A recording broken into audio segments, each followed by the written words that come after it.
Find cost price. We have three questions where we are given selling price and either profit percentage or loss percentage. Now, for such questions, we can use the formula selling price is equal to cost price into multiplier. Now, we have to find cost price. So, therefore, we can say the formula is cost price is equal to selling price upon multiplier. Now,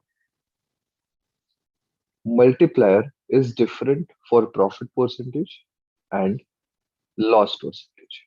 If it is profit percentage, multiplier is 1 plus fraction equivalent of the percentage. And if it is loss percentage, the multiplier is 1 minus fraction equivalent of the percentage. Okay, so let's solve the three questions. Now, first question, we have to find out the cost price. So cost price is equal to selling price, that is 200 upon multiplier. Now, because it is profit percentage, it will be 1 plus, and the fraction equivalent of 25 percentage is 1 by 4. So it becomes 1 plus 1 by 4, which comes out to be 200 divided by 5 upon 4. So 200 into 4 upon 5. So answer comes out to be 160.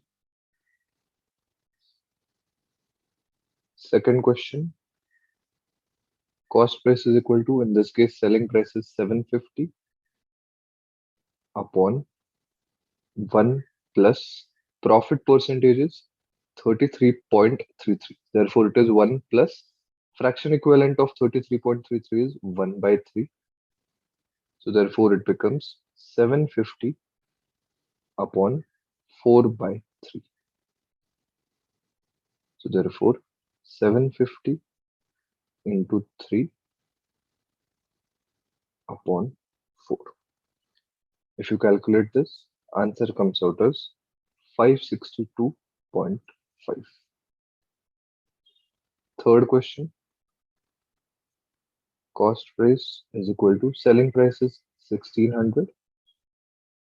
And now in this case, we have a loss. So therefore, multiplier will be 1 minus fraction equivalent. So fraction equivalent of 20% is 1 by 5. So therefore, it becomes 1 minus 1 upon 5. So it becomes 1600 upon 4 upon 5. So this becomes 1600 into 5 upon 4, which if we solve, answer comes out to be 2000.